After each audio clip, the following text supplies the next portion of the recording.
Simplificando com a LMR. Hoje estamos aqui para falar com vocês sobre o benefício da aposentadoria rural. Muitas pessoas aí não sabem, mas quem trabalhou na roça, na infância, pode trazer esse tempo aqui para a sua aposentadoria, não é mesmo? Com certeza. As pessoas têm dúvidas com relação ao que juntar como prova de tempo rural. Eu sempre costumo dizer que quando você for fazer a solicitação, a inclusão desse tempo, imagine você escrevendo um livro da sua história. E como é que você escreve o livro da sua história? É voltando lá, relembrando lá de quando você era criança ainda, naquela escolinha rural que você estudava, se você crismou, batizou, escrever a sua história, lembrar de todos esses passos que você teve na sua vida. Toda vez que você vai em órgãos públicos, você declara a sua profissão. Isso é obrigatório. Toda vez que você for preencher algum documento, fazer algum documento oficial, é declarada a sua profissão. Então, desde muito novo, né, muito jovem, a gente fala aqui dos clientes mais velhos, né? Você vai fazer um RG, vai tirar a reservista, título de eleitor, você já declara a sua profissão. Então é por isso que a gente costuma falar. Para você buscar a sua documentação, imagine você escrevendo a sua história e relembrando como que você fez aí para emitir toda essa documentação legal. Então é dessa forma que você começa a organizar os seus documentos, porque por mais que a gente tenha um anexo, né, doutora, do INSS ali, que você vai declarar, aquela autodeclaração do INSS, é importante você ter essas provas aí. Então tem aí um link enorme, a gente vai deixar depois listado para vocês, de possíveis provas rural, né? Eu quero falar um pouquinho mais a respeito dessas questões de provas, mas a doutora Juliana vai falar um pouco a respeito dos anexos, né, doutora? Sim, lembrando também que o segurado rural, segurado especial, ele vai ter direito a essa aposentadoria desde que comprovado que ele trabalha ali com o seu núcleo familiar, através do regime de economia familiar. O que isso quer dizer? Você vai precisar também resgatar a documentação da propriedade, porque veja, se você é um grande produtor, se você tem funcionários, se você tem maquinário, você não vai se enquadrar nesse critério de segurado especial, nesse regime de economia familiar. Quando a gente traz esse tempo para a aposentadoria, nós também estamos falando que tem um limite de terras aí que tem que ser observado, isso consta na lei do INSS. Então veja, para você conseguir fazer prova desse tempo rural, você também precisa ter aí a propriedade, o imóvel rural, de até 4 hectares. Isso está na lei da Previdência. Então, você também precisa ficar muito atento com relação a isso, o tamanho da propriedade. Então, veja, se você é um grande proprietário aí de terras rurais, tem funcionário, tem maquinário, você não vai se enquadrar nessa regra que é para aquele pequeno proprietário, aquele pequeno agricultor que está ali com a sua família. Por exemplo, para você conseguir agregar esse tempo rural na sua aposentadoria, a propriedade ela precisa ter até 4 módulos fiscais. O que é o módulo fiscal? É uma unidade de medida através dos hectares da propriedade. E isso varia muito de acordo com o município. Então, o INCRA, ele determina, né, a quantidade aí do módulo fiscal, a unidade disso, o valor disso, mas é de acordo com o município. Então, você precisa também se enquadrar nesses critérios de ser um pequeno agricultor, trabalhando com a sua família, sem empregados, sem mão de obras terceiras, né? Para que você consiga trazer esse tempo para a sua aposentadoria. Então, tem essa questão também. Quando a gente vai fazer, né, no caso a gente entrar com esse processo judicial, quando a gente vai para uma audiência, né, é importante dar algumas orientações aqui para vocês, como é que funciona essa audiência, né? Como que o juiz procede, que às vezes ele pergunta assim, tinha algum rio perto da propriedade, perto do sítio?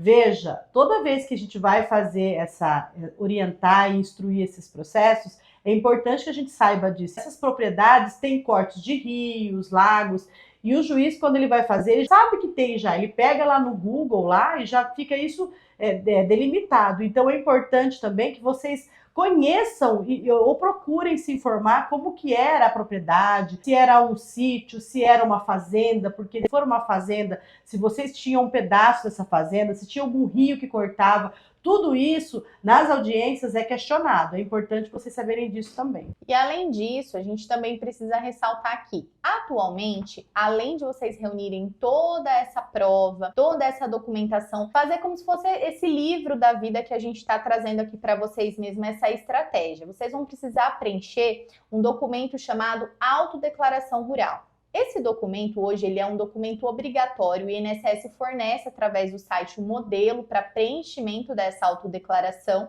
e lá você vai colocar informações referentes ao período que você trabalhou. Por exemplo, o que era cultivado, o período que você trabalhou, a localidade de onde você exerceu atividade rural. Então é um documento bem completo que o INSS exige hoje o preenchimento dele. Mas, gente, não basta só fazer o preenchimento da autodeclaração rural, Exatamente. né? Precisa vir acompanhado das provas. As provas são de suma importância. A autodeclaração, esse formulário que a doutora está falando, ele não extinguiu as provas. Então precisa ir no sindicato, se era sócio, precisa de certidões de nascimento, precisa de provas de que vocês estavam morando lá e que vocês exerciam atividade de lavoura. Se porventura você, um exemplo, tenha 10 anos de labor rural, vocês não precisam ter um documento para cada ano aí, no caso de prova, mas precisa de pelo menos uma prova no início, uma prova no final do período, uma prova no meio. O formulário, o anexo que a doutora está falando, ele não extingue as provas que é necessário juntar. E além das provas documentais, é muito importante a gente também falar aqui para vocês sobre as provas testemunhais. Testemunhas. A gente recebe muitos clientes que vêm aqui no escritório, que a gente vai iniciar o processo trazendo o rural para dentro da aposentadoria. E a maior dúvida que eles nos trazem é assim, doutora, eu trabalhei na roça, só que foi lá no Paraná, lá em Minas, é muito longe, eu não tenho como fazer para essas testemunhas virem até aqui, né, São Paulo, Campinas, para elas prestarem um depoimento, né? Às vezes o custo de deslocamento, então essa é uma preocupação muito grande em quem vai trazer o rural para a sua aposentadoria. Então, entrando um pouquinho nessa questão da prova agora testemunhal, tá? É importante, tem que ter. A prova testemunhal, gente, ela vai corroborar, ela vai validar toda essa documentação que a gente está falando aqui. Testemunha não pode ser parente, não pode ser ninguém da família. Tem que ser pessoas do convívio de vocês lá da época que, por exemplo, morava numa propriedade vizinha ou até mesmo se for arrendamento no mesmo local. Então não pode ser parente nem familiar. E essas testemunhas, mesmo que elas morem ainda longe, ainda morem lá no meio rural, vocês conseguem trazer para o processo, porque hoje as audiências, né, são todas online. Então, a gente conseguiu aí bastante flexibilidade nessa questão de locomoção. Então, por exemplo, aqui no escritório mesmo, nós pedimos essas audiências online, elas acontecem, as testemunhas não precisam se deslocar até aqui e a gente tem a mesma qualidade aí de depoimento. É importante falar o seguinte, que a testemunha tem que ter um leque com a história, tá? Porque a gente tá falando aí de 20, 30 anos aí que já se passaram, né? E lembrar e resgatar alguma coisa para que essa testemunha consiga, numa audiência, no processo, trazer elementos ali que vai ajudar no processo, que não vai atrapalhar. Porque às vezes a pessoa, não, eu morava no Paraná, essa pessoa morava lá também, então eu vou convidar para ser testemunha. Não. A testemunha tem que ter trabalhado junto com vocês, tem que ter alguma relação que faça ela lembrar lá, né, da história de vocês, para que a gente possa trazer no processo. Por exemplo, uma testemunha que trabalhava perto, que nos finais de semana jogava bola com vocês, ou que em festas de quermesse estava junto com vocês lá. Tentar lembrar alguma coisa da história, né? De resgatar essa história, para quando a gente orientar as testemunhas, a gente joga esse link e ela lembra, é verdade, a gente estudou junto, a gente frequentava a mesma igreja. Trazer essa história. Não basta só porque vocês moraram na mesma região trazer as testemunhas. Temos que trazer elementos para que ela também resgata isso na memória delas, né, doutora? Exatamente. Aproveitando aqui essa fala, gente, nós podemos levar para constituir uma prova até 3 testemunhas. Esse é o nosso limite máximo. Mas veja, se você conhece a pessoa, mas se ela não conhece a sua história, então a gente não precisa levar 3. Nós podemos levar 1 ou 2, mas desde que essa 1 ou 2 consiga nos ajudar. muitos clientes ficam assim muito ansiosos de preencher ali as 3 testemunhas, né? Até porque, até bem lembrado o que você falou, porque é o seguinte, se você leva 3 testemunhas e uma delas é uma testemunha excelente e as outras 2 não conhecem a sua história, você acaba prejudicando o seu processo. Então é importante isso que você falou. Exatamente. Então, assim, gente, não se atenham. Se você tá nesse processo aí rural, se você tem interesse em ingressar, se tudo isso que a gente está falando para você faz sentido, então não se atenham com esse número de testemunha. Ah, eu preciso colocar 3. 3 é o número máximo. Às vezes, uma pessoa, uma testemunha, como já aconteceu aqui com a gente, que sabe da sua história, que conheceu realmente você, que está ali para falar a verdade mesmo e contribuir para o bom andamento do processo, ela vai te ajudar muito mais em qualidade do que se a gente ficar pensando em quantidade e trazendo pessoas que não conhecem a sua história. Com relação à documentação, eu queria fazer um parênteses aqui, porque ontem eu até atendi um cliente que estava com essa dúvida. Ele estudou na escolinha rural, né, e não sabia como pegar a documentação. Toda a escolinha rural, na época, ela tinha uma inscrição na Secretaria da Educação. Então, esses documentos, você não precisa ir até o estado onde vocês trabalharam, quer seja o Nordeste, Bahia, para buscar essa documentação. A Secretaria da Educação de cada estado, ela tem a inscrição, ela tem a documentação dessas escolas que tinha antigamente rural. Se estiver no estado de São Paulo, daqui, da onde vocês estiverem, vocês podem entrar em contato com a Secretaria de Educação e buscar essa documentação. Da mesma forma também com relação a certidões de nascimento, certidão de inteiro teor de nascimento, casamento, óbito, que também é útil para provar o rural. Vocês não precisam ir até o local para poder buscar isso. Basta que vocês entrem lá no cartório 24 horas, vocês conseguem essa documentação, ou seja, não é um bicho de 7 cabeças, não é impossível de conseguir documentação. Basta que vocês tenham acesso à internet, a gente faz aqui do escritório para alguns clientes que nos contratam para isso. Você pode buscar tudo isso de forma online. Exatamente. E, gente, lembrando também, a sua prova rural, ela já deve estar dentro da sua casa ou da casa dos seus pais aí, porque é a prova da sua vida, da vida da sua família. Então, por exemplo, o seu pai, ele era proprietário rural, provavelmente ele vai ter guardado as notas fiscais dos produtos que ele comprava, dos produtos que ele vendia. Geralmente era vendido nos cerealistas, então ele tem até o cadastro de cerealistas, notas fiscais, tudo isso, esses documentos, geralmente as pessoas têm guardado em casa. Então, né? Vocês podem levantar isso com a família. E além dessa documentação de nota fiscal, se o seu pai ou o seu avô, eles eram filiados, ou seja, associados naquela época no sindicato, eles têm uma carteirinha, e nessa carteirinha consta, inclusive, os dependentes. Então, a gente consegue fazer esse link com a própria documentação que a sua família, você mesmo tem guardado em casa. Uma dúvida que é recorrente aqui para nós, os clientes me trazem fotos, inclusive, e a gente junta fotos no processo. Mas como que são essas fotos? Gente, é muito comum, naquela época, Natal, Ano Novo, essas datas comemorativas, você reunir ali no sítio, na fazenda, né, na propriedade, para se comemorar em conjunto. Então, o pessoal tem foto dessas celebrações. Então, isso a gente também junta no processo.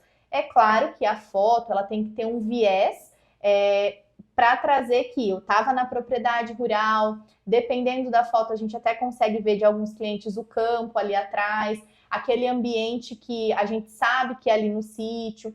Então, tem que ser foto com esse viés, tá, gente? Uma outra coisa também que me ocorreu de explicar aqui para vocês com relação ao trabalho rural é como se plantava aquela oportunidade, porque já aconteceu dos juízes perguntar como é que planta milho, café, como é que é a mandioca. Então, veja, a cultura que vocês falarem que cultivava na oportunidade, vocês têm que ter a ideia de como que plantava. Por exemplo, se vocês plantavam milho, ele vai perguntar quantos grãos de milho, como que era a semente do milho, como que era o maquinário que você plantava. Então, tudo isso é importante. Não adianta vocês falar que plantava uma coisa depois, e na hora de perguntar, vocês não saberem explicar, né? Isso são trabalhos oriundos da atividade de vocês. Então, é importante também, porque isso vai ser questionado numa audiência, numa instrução, mesmo audiência jurídica ou no próprio INSS, se houver oitiva de testemunhas e de trabalho, vocês vão ter que explicar também como é que funcionava todo esse labor rurícola, tá? E, gente, dificilmente em um processo que tem tempo rural não vai acontecer audiência ou oitiva de testemunha. No INSS, a gente não chama audiência, a gente chama isso de JA, justificação administrativa, né? Tem um nomezinho aí diferente, mas é a mesma finalidade. Gente, para processos que tem o rural, é comum o depoimento, ele vai acontecer, porque a gente está trazendo prova documental e a prova testemunhal corrobora os documentos. Então, essas dicas que a gente está passando aqui para vocês sobre as perguntas, o que normalmente é falado, é perguntado, é importante vocês saberem. Eu sei que ninguém aqui faz isso, né, de abrir assim de uma forma tão detalhada, mas a nossa ideia aqui é que vocês tenham consciência de como funciona esse processo, até para quem tem interesse em fazer e tem esse direito, no momento que chegar lá, saber para onde ele que vai passar esse passo a passo. Então, tem rural, a audiência, a justificação administrativa é batata, ela vai acontecer. Esses processos vocês vão precisar de ajuda de advogados, porque são mais complexos na orientação, na instrução processual. Mas aqui nós estamos trazendo dicas para vocês que podem ajudar vocês a se organizar. Porque o que a gente tem observado que as pessoas não vão buscar esse direito porque elas acham que é complicado, que vai ser impossível. Não é impossível, tá? Se vocês, a maioria das pessoas que trabalharam na lavoura tem essa documentação ou ela está disponível para você, talvez você só não saiba o caminho a buscar. Então a gente está trazendo aqui agora para que vocês tenham acesso a isso e possam incluir ao tempo de aposentadoria de vocês e antecipar aí o direito, né? Bom, espero que essas dicas aí, todas essas informações que estamos trazendo sejam úteis para vocês. E mesmo você que hoje trabalha no meio urbano, em alguma empresa ou indústria, mas trabalhou na lavoura lá atrás, na infância, na adolescência, pensa sobre agregar esse tempo na sua aposentadoria, porque é possível, tá bom? Gente, se você gostou desse vídeo, se faz sentido para você essa informação, então deixa um like. Temos vídeo no canal todas as terças e todas as sextas-feiras. Então continue acompanhando aí, porque a gente vai dando muitas informações úteis para vocês. Simplificando com a LMR.